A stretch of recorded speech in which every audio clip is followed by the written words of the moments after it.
This is your one-stop shop on how to hire, onboard, and manage a sales manager. I've now trained over 200 different sales managers for multiple 7- and 8-figure businesses. I'm going to give you the full game plan on how you're going to do that. Most CEOs don't actually know when to hire a sales manager. They actually do it far too late, and when they do have a sales manager, they struggle to let go, or they even struggle to be able to manage that person. I'm Usman Kayani. I'm the founder of Gather Growth. We manage multiple 7- and 8-figure businesses, and we've trained over 200 different sales managers, as well as over 1,000 different sales reps. And out of all the sales teams that we've managed, I've now built out a system on how you can actually manage, hire a sales manager, onboard them, and get them to see success. The big barrier that most people have is when they hire a sales manager, they're not sure what to let go. Before hiring the sales manager, you were probably managing sales that was taking up 30-40% of your week. That's when you now know it's time to hire someone. But letting go of all that activity requires a lot of trust. It requires a lot of skill. So I'm going to talk you through all the frameworks so you can be able to apply them in your business. So who's this training for? It's for CEOs who are currently managing a sales team and preparing to hire a sales manager. It's for CEOs who already have a sales manager on or looking to get them to improve or perform better. And then founders who are looking to scale their business and take their sales and operations to the next level. And they're trying to do it without micromanaging. Why this training actually matters. A CEO's job is not to run sales forever. If you're a CEO and you're currently in the weeds every single day, you're not a true CEO. A CEO is the person that can dip into every department: marketing, sales, product, HR. They broadly know about every single department and can manage each department head. But for you to be able to build that big business and get to, let's say, 10 million, 20 million revenue, for you to build that business, you need to be able to let go, but you need to build certain departments first. If you're already spending so much of your time in sales, you're never really going to build that business that you want, because you need to be able to let go of it at some point. Now, most CEOs wait too long to hire a sales manager. This results in lost revenue and inefficiencies. When is the right time? Roughly 1 to 2 million in revenue, you'll be able to hire a sales manager. Let's put it real quantitatively. Let's break it down. Let's say at 30, 40K, you've now got a setter, maybe a closer. 80K a month, you've got your maybe 2 closers, a setter. These are just rough numbers. 120 to 150K a month, you're thinking, let actually get someone to manage these people. You've got 3+ sales reps and setters now in your team. As soon as you move towards 5, it starts to take up a lot more time, because think of this. If you're doing 5 one-to-ones with them each week, and each one is half an hour, that's 2.5 hours on your calendar every week on just one-on-ones. Then listening to all their calls, if you listen to 3 to 5 calls and doing the job properly, that's another 7 to 8 hours. That's 10 hours of your week there just on one-on-ones and listening to calls. Now you need to run the morning meeting. Now you're at 15 hours. Now you are doing a bunch of other miscellaneous things as a sales manager, and it's taken up a lot of your week. This is why we draw the line at 40%. When it's taken up more than 40% of your time, you know that you have to hire a sales manager. Now, the key stats on sales leadership and scaling: 74% of sales teams underperform due to weak leadership transitions. The time that you're handing it over to someone, if it's not done properly, if there's no processes, you're going to truly struggle to get someone good in to perform better than you are doing. A CEO usually normally caps out at 2 million. We tend to find 2 million revenue, then that's your max. You want to kind of hire ahead. You want to do it early enough. Roughly just after 1 million a year revenue, you now think, right, let me bring in the sales manager. Let me get someone else to manage it for me. And a high-performing sales team that have clear accountability reduces the involvement by the CEO by 60%. So it will save you 60% of your time if you truly have someone great managing this process for you. And that's a high-performing sales team. So save yourself up to 60% of your time. That's a big portion of your week. Because let's say what you're trying to do is do your personal brand, or do more YouTube or more marketing. For you to do that, you need to free up some time. You can't just do your sales team and then make content here and there. You need to be able to truly push and grow your business. And that might be growing your personal brand. That might be making more content, more ads. That requires time, because you've got the rest of the business to run. You've got account managers, CSMs, you've got everybody else to manage. When are they all going to get the time? And you've got a life to live. Companies that scale sales leadership early grow faster. And I can show you statistically through all the companies that we look at the timing of when they hire the sales manager. If they time it properly and they hire them at the right time and they do it right, they just grow quicker. They'll make those jumps from 250K to 500K a month. From 500K a month, go up until 1 million a month. You can make these jumps very strategically, because You measured exactly when you need a sales manager. You know exactly the process. You know who you need to hire, and you know what needs to happen to get them to come in, ramp up, and get success. Now I'm going to take you through the 6-step process so you know exactly what to do, and I'm going to break it all down in as much detail as possible. Step 1 is to really build out a good sales playbook, because if we're going to hand it over to someone and then ask them to build out all the processes, they're going to spend a month or 2 months trying to learn everything, put it together. Build out the processes first. What do those processes look like? Well, you want to be able to document your sales process from stages, from lead. Let's say you're doing a demo call, strategy call, discovery call, close and follow up. Just have all that process out. And what does that look like? If a lead comes in, X happens. On a strategy call, this is the pitch. This is what we say. This is what we do. Here's an example. Here's a call recording. Have all of that process really mapped out. KPIs and targets that you've been achieving yourself, have all those written down. So then there's a benchmark of numbers for the business. So make sure that you've got 3 trackers in your business. Let's say your ad tracker or your tracker of content. Then you've got your setter tracker for all the setting activity, then a tracker for all the sales. Those should have all the conversions in those 3 trackers on everything that happens on the sales side of the business. That will give you clarity on what needs to happen. Then it's sales scripts and objection handling. So understanding your prospects to a deeper level. So having the script and objections for those people, having call recordings and a script and a process. Because a sales manager can come in, if they're skilled and experienced, they'll optimize and improve it. But if they're not so experienced in your market or with your customer, they'll need to write all of that stuff, and that will take time. If you have it already, it'll massively help the sales manager see success, because then they can tweak it. Remember, tweaking something is far easier than building it from scratch. Lead qualification framework. So have a clear framework, like a growth engine, that you know what happens when a lead comes in, how to speak to the right prospects, who's your ICP, how do you get them, how do you qualify them, all that process. And if you do any lead scoring within your business, how does that happen? And then a CRM and pipeline management. Let me give you an example of CRM pipeline management. A lead that is on your CRM, let's say using Go High Level, HubSpot, Pipedrive, Close, whatever you're using. A lead should only ever be open if it has activity linked towards another callback. If there's no activity towards another callback, why is it open? It should just be closed and added to your email list. So a lead should not just be left open, because let's say you leave it open and you're generating 20 leads a day, 600 leads a month. Within a year, your CRM's a mess. So you need to be able to really identify what happens to every single lead with an activity. It should always have a note. It should always have a call, and put in all those processes and the pipeline stages in your CRM to make sure when the sales manager comes in, they're like, great, I have all of these things. The key elements are there for me to now manage. Sales manager. If you've got the money, let's say you're making 5 or 6 million, and we'll cover a bit about the sales director later. A sales director can come in and build those processes. Like, we are fractional sales directors. So if a business doesn't have any of this, we'll come in, build it all within a few months. It'll probably take us a few weeks, implement it, and then we'll have month 2, month 3, we'll actually build, hire, train the team, and hand it back over to the business owner. That's what you call like fractional sales directing. That's what we do.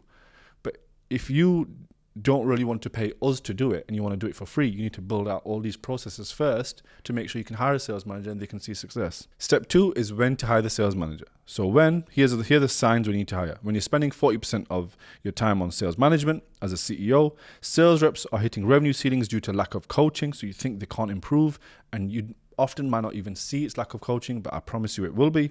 The company's between 1 and 3 million in revenue, let's say 80 grand to 250k a month, you're making already, and you don't have a sales manager. That's a clear sign you need to bring someone in. And the sales team has over 5 people. So if there's over 5 people in the sales team, you're either not managing them properly and you're just getting by with average results. That's a clear sign to bring someone in. And if you think that your sales team's good enough and doing okay, I promise you it can do even better. And let's say you're spending 10 grand on ads a month. That cost of acquisition will drive down massively if the sales team's more efficient in closing more deals. Think of it this way. You generate 100 leads. Out of those 100 leads, you get 10 clients. So for every 10 leads, you get 1 client. Now, let's say you become highly efficient and you drive that down to every 8 leads, you get 1 client. Your cost of acquisition from those leads being generated has just dropped by 20%. So you've had a 20% reduction in cost of acquisition. Now there's 20% less expenses. Now there's more money you can put into ads. There's more growth. There's more you can go. Because if you start scaling these ads and putting more money in without optimizing your sales team, now your profits are going to be hurt. You see how Mosey talk about LTV to CAC ratio. These are the elements that make up the LTV to CAC ratio. Because if your LTV to CAC is, let's say, 1 to 5, and now you can make the sales team more efficient and it squeezes it to 1 to 6, 1 to 7, 1 to 8, and sometimes we've even seen 1 to 9, and you can get it to have that much of a jump. Think of how much more profit. Think of how much further your business can grow just because you made the right choices in hiring the sales manager and building out these processes on the right team. A general rule, including setters, 0 to 3 people in your team, you manage it, your CEO. If it's between 3 and 7, sales manager, and if it's 7 plus, maybe it's a sales director, depending on the deal size and how much volume you have as well. Obviously, industries vary as well. We work across 70 different industries, so like a closing rate in an online coaching will be, let's say, in a cold ads, we might set the benchmark at 30%. But let's say it's a B2B enterprise deal, we might set it way lower than that because the close rate might be far different. So it depends on the industry, but we look at benchmarks within different industries across the board to see which one is the best one for yours. Now, step 3 is hiring the right sales manager. So what does the right sales manager look like? Here's a key. So a strong leadership and coaching skills, not just interpersonal or personality. So they have strong leadership skills. How do you measure leadership skills? Where you'll talk to them about their leadership style and ask them different scenarios, and we'll give you some of those scenarios in a second. Ability to create accountability and drive performance, understand metrics and forecasting, and cultural fit. These are such big elements of hiring a sales manager. By the way, if you need a sales manager right now and you're not sure what to do, the first thing that you do is you can just look online and you can see other people who are recruiting for sales managers, and you can see their job descriptions. And then you can be like, right, this is what a sales manager does. Now I'm looking for the character traits to be able to find this person. And depending on your industry, you might look on LinkedIn, Indeed, you might even run an ad, but you'll be able to find this person. If you're in the high ticket space, we've been finding a lot of great sales managers in the tech field, bringing them to high ticket. And then if you're, let's say, an enterprise market level, we find great success from finding other people across different industries and putting them into your business. So you can really ramp up a sales manager as long as you find the right character traits. And those character traits are all of these here. So the strong leadership, ability to create accountability for performance for others, and understand metrics and forecasting, and cultural fit. So culture is such a big component of this as well. So your values, make sure you have them written down and you know exactly what you want. So key interview questions. So here are the interview questions that you want to be asking your sales manager. How do you handle an underperforming sales rep? When you ask this question here, what you're looking for is to see what's their thought process on handling them.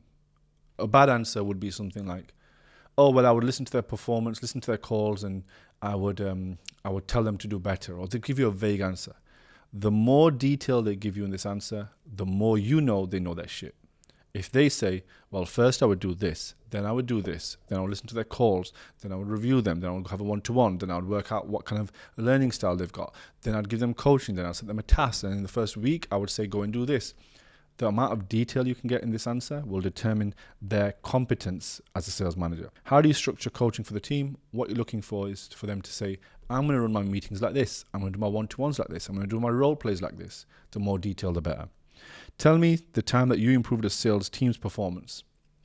Now, sometimes we find you're going to hire a sales rep and put them as a sales manager, thinking they've been a sales manager before, or they will blow smoke up your ass and pretend they've been a sales manager. This is where you really want to understand their previous experience. You can hire someone who's not been a sales manager before and mold them in this, but I would suggest you only doing that if you know what a good sales manager is and you're quite sales savvy in management and leadership. Then you can teach that. If you don't have those skills already, it's very hard for you to teach them, and then you'll have a team that's just, you've brought in another numpty to manage a bunch of numpties. What metrics do you focus on to drive success? So then I'm looking for which metrics, offer rate, close rate, and then you can ask some questions. So if the offer rate is low and the close rate is this, what would you do to remedy it? And you're going to see their thought process. And you might ask a question like, why? Why would you do it that way? And then you understand how they think. It will let you know, right, this sales manager, this person knows enough to be able to justify their decisions. Very quickly, if you do this step 3 properly, you'll be able to hire the right person. So just to recap where we're at, first, we're going to build a playbook. Then we're going to be able to hire a sales manager, knowing when's the right time to hire him. Then we hire the right sales manager because we know what we're looking for. And then step 4 is the CEO onboards a sales manager. When you're onboarding the sales manager, it will look something like this. Week 1 will be deep dive and training, introducing them to the company, the vision, the team, letting them just watch. If they come in and within the first 1 or 2 weeks, they tell you all the stuff they're going to change and start making changes, bad sales manager, no, naughty. You know that they don't know their shit because what they're doing is disturbing everyone. If you make a lot of changes really quickly, you think that's a good thing, but the effect it has on people, someone new just come in and they changed everything. I don't want to work here anymore. People will leave. People will hate it. So changes they happen fast, but you will feel like they're happening slow. So you will always feel like changes are happening far slower than you think they are happening. Let the sales manager just watch for 1 or 2 weeks and let them tell you that that's what they're going to do. And that's what a good sales manager would do. Shadowing and learning, so making sure they might even jump on calls. If your sales manager is scared to jump onto sales calls, again, bad. You know he's not good. Not a good sales manager. Scared to sell himself or herself. In month 2 and 3, it's taking over on leadership. So now they're fully ramped up. By week 6, they are managing fully. But within 3 months, you have now got a great team player and you should be able to just completely let go. It takes time. You want to do it in the first month. Sometimes you'll get an A player experienced within the first month. Great, I've let go of sales and I've won my time back. Amazing. But at times, it can take over 3 months just to truly get them as a leader and then getting them growing the team and developing the team. We often misjudge time. We think everything's going to happen in weeks, days. But think of this. If you've got a bad performing sales rep and they've not been performing for 6 months, and then you put a sales manager in, do you think in the first 3 or 4 days they're going to turn it around? Are they just going to say something magically to this sales rep? No. They're going to listen to their calls, they're going to coach them, and it doesn't truly happen. They'll coach them again, they coach them again, they coach them again. They spend more time, they refine, they do one-to-ones. And then on week 4, 5, 6, that sales rep who wasn't performing last month is now doing far better. Changes can take time in sales. We want it quickly, and I promise you, I want the results quickly as well. But you need to know how long things take, and that comes from experience.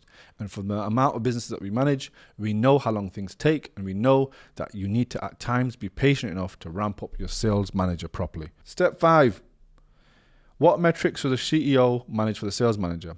So depending on your industry as well, they may vary, but here's the top ones that we would manage. Revenue growth, so total revenue generated versus targets. So if your target is 100K and they've hit 110, I know what the revenue growth is there.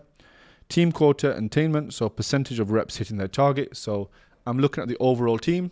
If there's 5 reps, I'm looking at how many of them are hitting targets. Let me go through a scenario with you. The target for this month is 100K revenue. Then there's 5 reps on this team. 3 reps have missed their target. 2 reps have gone well above and beyond. You will go to the sales manager. Many will congratulate them and say, great job. We've hit our target, 100K, well done. I will look at the sales manager and say, why are 3 people not in target but 2 are? And in any sales team, there's going to be one person who's shining and smashing everyone and doing great. And one guy's always going to be lagging behind, always underperforming. That's just the nature of sales. I promise you, I've seen it over 10, 15 years now. There's always an underperformer. If you think you've just got 5 killers all the time, I wish you luck, because it just doesn't happen. There's always an underperformer. It's just the nature of how we work. One person will just naturally not be the best. If you've got a team of 5 people and 3 aren't performing, and your sales manager feels as though he's done a good job because he's hit 100K, bad sales manager. Tell him you need everyone to perform. You need at least 80% of the team performing. You need at least 4 of those reps hitting targets. That's what we look at here, because what happens is if those 3 reps aren't performing, I know 3 months from now you will miss target, because those 3 reps will do even worse and it'll be a decline. So hitting targets for 1 month is not as good as hitting them every month. Hitting them every month comes from sales team management and people managing and hitting targets over time. Pipeline, value and velocity. We don't use these terms as much in the high ticket space, but more in like enterprise level deals. But we just look at like forecasted revenue compared to what you actually got. So how much did we actually want to get to how much did we actually get? per quarter or per month you can measure. Conversion rates by stage. So I look at every stage from lead to appointment, from appointment to appointment one, or demo call, or from one call close to two call close. What was the conversion? What's the drop off? Is that improving? So if we use the example about leads earlier on, if we get 10 leads and one becomes a sale, there's another metric to measure there. So as the example before, from lead to sale, but if we can go into more detail about lead to appointment, for every 10 leads, we get 3 appointments. So then can we improve that? Can we get that to 4 appointments? What do we need to do? Do we need to qualify leads better? Do we need to call them quicker? Do we need to refine our targeting? What needs to happen specifically for us to do that? Sales team retention and growth. So are reps improving? Are they staying? Are they leaving? And you can kind of predict that. I can look at a sales team's performance and predict who will be leaving over the next few months based upon past trends as well. And coaching and training metrics. So we look at one-on-one skill improvement. Who's improving the most? If I looked at a sales team and I looked at the 5 sales reps and looked at their close rates and looked at who's improving, who's lagging, who's declining, I'll easily find out what needs to happen for that sales team to improve very quickly. The last thing that needs to happen is step 6, setting the sales manager up for long-term success. This is what you want to do. This is when you know you've got a sales manager that can potentially become a sales director that might even get a bigger bonus. Sales manager owns the sales team's leadership and performance, coaching, training, and accountability, and sales process improvements. That's what the sales manager owns. That's what they do. So they manage the team, their performance, and giving them coaching and developing, and all of the sales process from start to finish, the lead coming in to being closed, is for the sales manager to manage. And then what you as a CEO own is the overall revenue strategy and vision. So you say where we're going. You don't go to your sales manager and say, where are we going? You say where, they will map out the how. And the strategy is down to you. Strategy is what tactical things need to happen. So what things need to happen to be able to hit the target, and that's for you to overall work out with the sales manager, and ideally you own that part. High level business growth is down to you. Nobody else knows where the business is going apart from you, the CEO.